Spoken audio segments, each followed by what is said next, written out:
মানুষের চরিত্র বোঝা যায় তার কথা বলার ভঙ্গি থেকে, কিন্তু আসল শক্তি লুকিয়ে আছে নীরবতায়। যে মানুষ কম কথা বলে তার ভেতরে থাকে অসাধারণ ব্যক্তিত্বের প্রকাশ। কারণ জ্ঞানী ব্যক্তিরা জানেন আসল শক্তি তার প্রজ্ঞা লুকিয়ে থাকে নীরবতা আর সংযমে।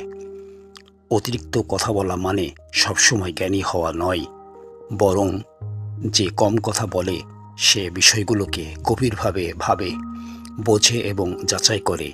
অপ্রয়োজনীয় কথা সময় আর মানসিক শক্তি নষ্ট করে। কিন্তু যারা কম কথা বলে তারা সেই শক্তি ইতিবাচক কাজে ব্যবহার করে। প্রথম উপকারিতা, তারা বেশি বুদ্ধিমান। কম কথা বলার মানে এই নয় যে কেউ কিছু বোঝে না, বরং যারা কম কথা বলে তারা বেশি শোনে এবং গভীরভাবে বোঝে। বিশ্বে খুব কম মানুষই ভালো শ্রোতা। যখন আপনি চুপচাপ মনোযোগ দিয়ে শোনেন, তখন মানুষ আপনাকে মূল্যায়ন করে। তারা ভাবে আপনি বোকা নন, বরং জ্ঞানী। তাদের কথাই প্রতি আপনার সম্মান আছে, এটাই আপনাকে আলাদা করে। এই অভ্যাস ধীরে ধীরে আপনাকে আত্মবিশ্বাসী করে তোলে আর আপনাকে মানুষ বুদ্ধিমান ও মানবিক মনে করে। দ্বিতীয় উপকারিতা, তারা সংক্ষিপ্ত অথচ প্রভাবশালী কথা বলে। যারা কম কথা বলে তারা জানে কিভাবে এক লাইনে পুরো বক্তব্য প্রকাশ করতে হয়। তাদের কথা তীক্ষ্ণ, প্রভাবশালী আর সহজে বোঝা যায়। অতিরিক্ত শব্দ ব্যবহার করলে মূল বক্তব্যের শক্তি কমে যায়, কিন্তু কম কথা বললে মানুষের মনে সেই বার্তা গভীরভাবে গেঁথে যায়।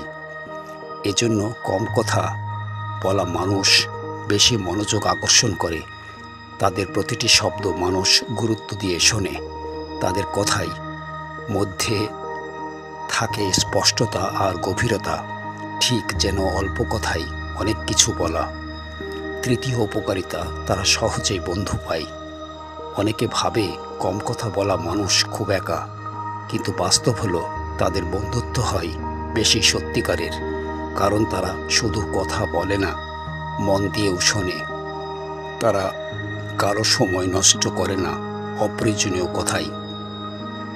তাদের কথা সোজা আর সৎ, যা মানুষকে আকর্ষণ করে তাদের দিকে। হ্যাঁ, তাদের বন্ধুর সংখ্যা হয়তো কম, কিন্তু সম্পর্কের গভীরতা হয় অনেক বেশি। চতুর্থ উপকারিতা, তারা জীবনে সফল হয়। যারা কম কথা বলে তাদের ভিতরে থাকে প্রচুর ধৈর্য। তারা তুচ্ছ বিষয় নিয়ে সময় নষ্ট করে না, বরং সময়কে ব্যবহার করে কাজে, যা তাদের সাফল্যের পথে এগিয়ে দেয়। তাদের সময় ব্যবস্থাপনা অসাধারণ। তারা কাজ করে, কথা নয়, ফলাফল দেয়। তারা ঝামেলায় জড়ায় না, তাই মনের শান্তি বজায় থাকে। শান্ত মন নিয়ে তারা কাজে মনোযোগী হয়। এ কারণেই সফলতা তাদের কাছে সহজ হয়ে ওঠে। পঞ্চম উপকারিতা, তারা বেশি বিশ্বাসযোগ্য।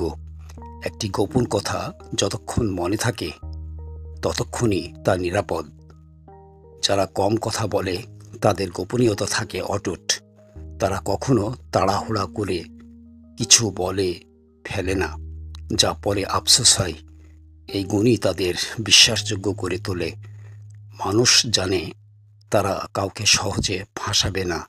তারা শুনবে, বুঝবে, সমাধান খুঁজবে, কিন্তু ফাঁস করবে না। এ কারণে মানুষ তাদের উপর সহজে আস্থা রাখে। তাদের নীরবতা মানুষকে স্বস্তি দেয়। ষষ্ঠ উপকারিতা, তারা ঝগড়া করে না। অতিরিক্ত কথা বলা মানুষকে ঝগড়ার মধ্যে ফেলে। কারণ যত বেশি কথা বলা হয় তত বেশি ভুল বলার সম্ভাবনা থাকে। কিন্তু যারা কম কথা বলে তারা সহজে তর্কে জড়ায় না। তারা নিজের সম্মান রক্ষা করে, অন্যকেও সম্মান দেয়। তাদের নীরবতা এক ধরনের মর্যাদা তৈরি করে। মানুষ জানে তারা অযথা কিছু বলে না, তাই অন্যরাও তাদের সম্মান করে। কম কথা বলার মধ্যেই তারা নিজেদের উচ্চতায় নিয়ে যায়। সপ্তম উপকারিতা, তারা একা থাকতে ভয় পায় না। যারা বেশি কথা বলে তারা সবসময় ভিড় খোঁজে, কিন্তু কম কথা বলা মানুষ নিজের সঙ্গেই স্বাচ্ছন্দ্য বোধ করে। তারা একা থেকে নিজেকে গড়ে তোলে, নিজেকে উন্নত করে। তাদের একাকিত্বই হয়ে ওঠে শক্তি। তারা নিজের ভয়কে কাজে লাগায় আত্ম উন্নয়নে। একা থেকেও তারা সুখী থাকে।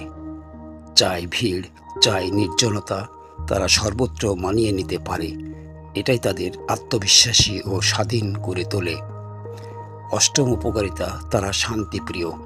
যারা কম কথা বলে তাদের শত্রু প্রায় থাকে না, কারণ তারা অযথা প্রতিশ্রুতি দেয় না, তাই প্রতিশ্রুতি ভাঙতেও হয় না। অতিরিক্ত প্রত্যাশা তৈরি না করাই তারা দুঃখ কম দেয়। তাদের ভেতরে ও বাইরে থাকে প্রশান্তি। কম কথা মানে কম ভুল, কম কষ্ট। তারা শান্তিতে থাকে এবং অন্যকেও শান্তি দেয়।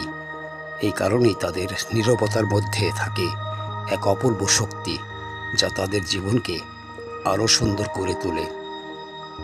মনে রাখবেন, কথার চেয়ে আচরণই বেশি শক্তিশালী। বেশি কথা নয়, কাজে প্রমাণ করুন আপনি কে। সব ধর্ম আর দর্শনে নীরবতাকে বলা হয়েছে সাধনা, কারণ নীরব মনই ঈশ্বরের কণ্ঠ শুনতে পাই।